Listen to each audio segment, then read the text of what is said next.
Good afternoon. Thank you all for joining us here in the room and on Facebook Live. My name is Greg Turchetta. I'm the Senior Chief Communications Officer for Richland Two Schools. Joining me in the front row over here is Interim Superintendent Nancy Gregory, Richland Two School Board Chair Lindsay Agostini, and Richland Two School Board Member Nikki Porter. You will hear from Ms. Gregory and Mrs. Agostini in just a minute after I walk you through what we know. It's been a busy week here in Richland Two. It's been an exhausting day. Just today, we've had 4 different schools that have gone through security threats. I'll walk you through each of them and tell you what I can tell you at this time. Spring Valley High School has had 3 over 3 days. That's Tuesday, Wednesday, and this morning. Richland Northeast has had 2 threats over 2 days.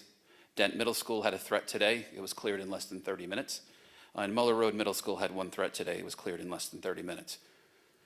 Number 1 parent question that I'm getting is, why can't you tell us more? We want to know more. Of course we want to know more. We want to share more. We want to be as transparent as possible. Unfortunately, there's active police investigations involved in this. There is a distinct line of what I can measure that does not compromise what they're doing. We want to catch the people that are doing this. We want our students to be safe. And those 2 things sometimes come up against each other. So we will share what we can as soon as we can. We're in contact daily. We've had multiple calls today already with the Richland Sheriff's Department. They're working diligently to get to the bottom of all of it. Spring Valley High School is a case that we get a lot of questions about. It's a different case. It has some complexities to it that I cannot get into. But if you go to start comparing the response between 2 different high schools, be careful because they're very different situations. So here's what we know. This is exhausting for everybody involved. This is not a game, it's not a joke, it's a crime. So to the people that are doing this, please be fully aware of what you're doing to the staff, the students, the administrators, the parents, the community members that go to these schools every day. I was in many of these schools over the last couple of days. When you look in a teacher's eyes and you look in a student's eyes and see they're just supposed to be there learning today, and they're all of a sudden being ushered out of the building with very little answers.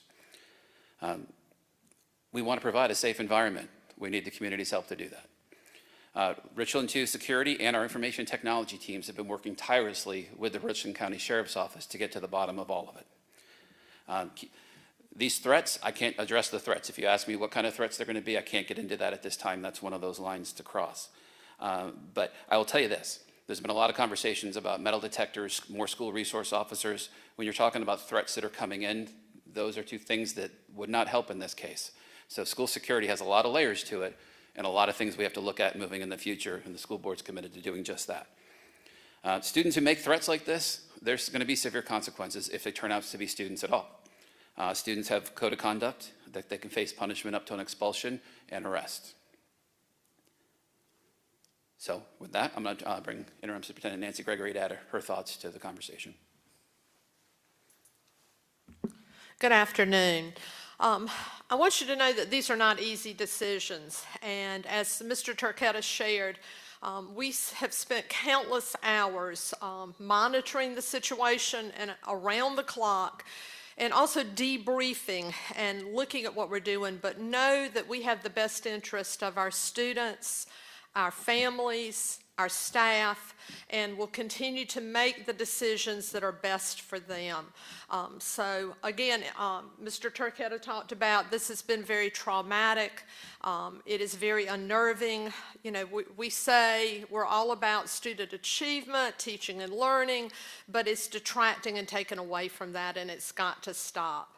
I've been in these schools. I've been in schools, been talking to students. I've talked to parents, talked to teachers. In fact, I met with the student government leaders earlier this week, and they've given me great feedback and insight. And again, we want to be sensitive to the needs of our families, again, our staff, just making sure that we're looking at each incident individually and all the factors that surround them and make the best decisions. Again, we're working with our school board, as Mr. Turchetta said, and we'll continue to work with them on these events. We're putting all our resources available, but we've shared with you, there are some resources that perhaps the public perceives as would meet the needs here, but again, that is not always the case. So we just appreciate everybody's support as we continue to work together. Thank you.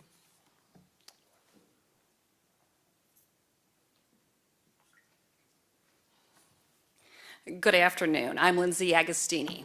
As chair of the Richland Two Board of Trustees, I am here to state that this board views the student and safety of our, the safety of our student and staff as our #1 priority.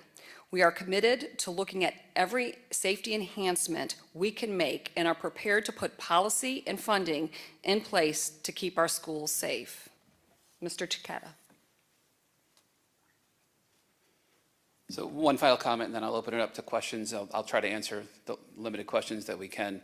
To the people that are doing this, please stop. You're impacting our schools in a way that's harming students, and that's the bottom line. So it's not a game, it's a crime, and we really need this to end. Open it for questions. Yes, sir. That would be for the police to answer.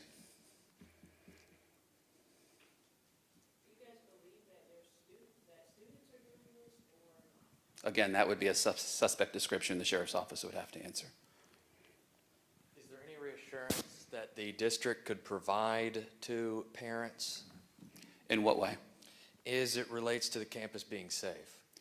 After each of these instances, the sheriff's office obviously responds to it. They sweep the campus. So when there's a threat, they go through and they make sure that if anything was even mentioned in a threat or not mentioned in a threat, they put eyes on every floor and every classroom in the building. At that point, they determine the building to be safe. We have the choice to go stay in the building, go back into the building, or take our kids home. Out of abundance of caution, we've brought them home. How soon can we see these extra layers of security implemented in Richland School District 2? Which ones are you referring to?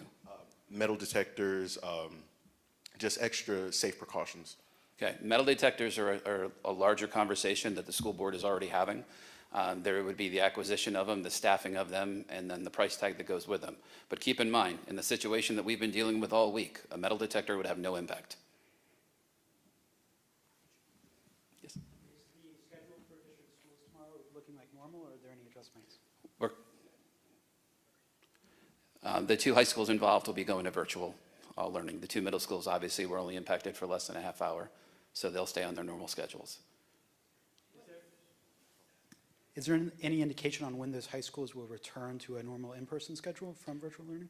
We are currently in an hour-by-hour situation of managing the crisis, so I would not even start to begin what Monday might look like.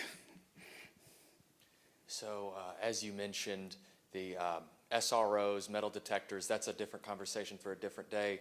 Ms. Agostini mentioned the policy and funding that will be put in place moving forward. Can you speak on what that might look like? It's an ongoing conversation. I think two of the things you just discussed are in the conversation to be looked at. For instance, we had a presentation in the last month about metal detectors. You're looking at roughly a $2 million expense, and that's to put one metal detector in one school. Now, we all know in a high school there's multiple entrances and you want a single point of entry, but there's a lot that goes to that. The scary part of what we're dealing with is something as simple as a phone call can do this. And the bigger question then becomes what technology can be put in place to screen that out. And so just to clarify, you're not making any connections between the schools, right? You said you're treating it as an individual basis, is that right? I would leave that to the police to do. My single point was the Spring Valley case has more complexities than the other three did.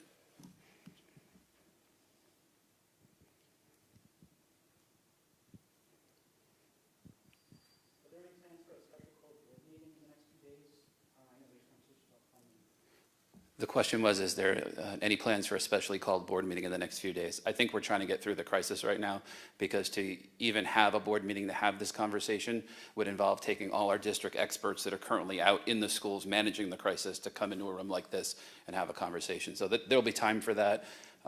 The board has moved swiftly. As you can see, we've had a lot of meetings recently, so they'll be on it quickly. With situations like this in the past, did y'all locate those responsible? I would leave that to the police to discuss. I have not been here for the past situation, so it would be irresponsible of me to comment on. But yeah, I mean, it's when it's a police investigation, from the moment the threat comes in, we're working behind the scenes to manage the students, right? The police at that point, our SRO who's in the building, and then the responding police that come, they work together on the criminal investigation from that point moving forward. So in a bigger situation, say it was an active assailant, the police would lead all of that. Our responsibility would change to the reunification of students.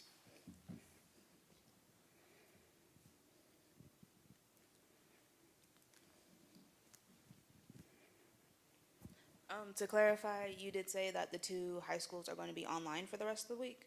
Tomorrow. Tomorrow. Okay. We're already to Friday.